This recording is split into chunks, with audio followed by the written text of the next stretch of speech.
देवी गंगा ने अपने 7 पुत्रों को नदी में क्यों बहाया? भीष्म पितामह से जुड़ी है यह कथा। महाभारत काल में ऐसी कई घटनाएं हुई है जो व्यक्ति को आश्चर्यचकित कर देती है। ऐसा ही एक प्रसंग है देवी गंगा द्वारा अपने 7 पुत्रों को नदी में बहाना। इस कथा का संबंध महाभारत के प्रमुख पात्र भीष्म पितामह से रहा है। तो चलिए जानते हैं कि मां गंगा द्वारा अपने नवजात शिशुओं को नदी में प्रवाहित करने का कारण। हिंदू धर्म में गंगा नदी को देवी का स्थान दिया गया है।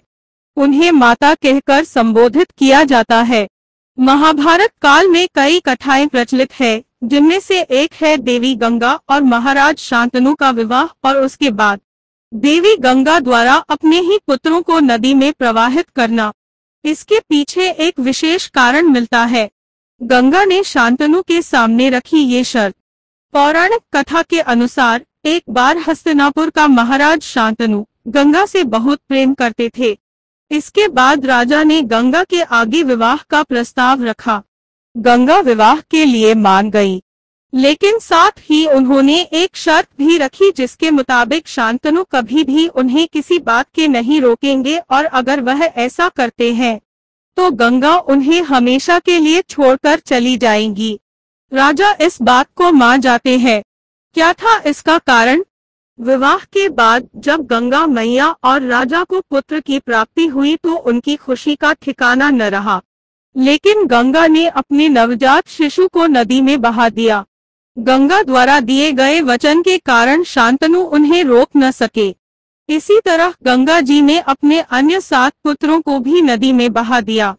जब 8वें पुत्र ने जन्म लिया और गंगा जी उन्हें भी नदी में बहाने जा रही थी, तब राजा शांतनु ने उन्हें रोक लिया और उसने ऐसा करने का कारण पूछा। इस पर मां गंगा ने उत्तर दिया कि मैं अपने पुत्रों को वशिष्ठ ऋषि के श्राप मुक्त कर रही हूँ। ये मिला था श्राप।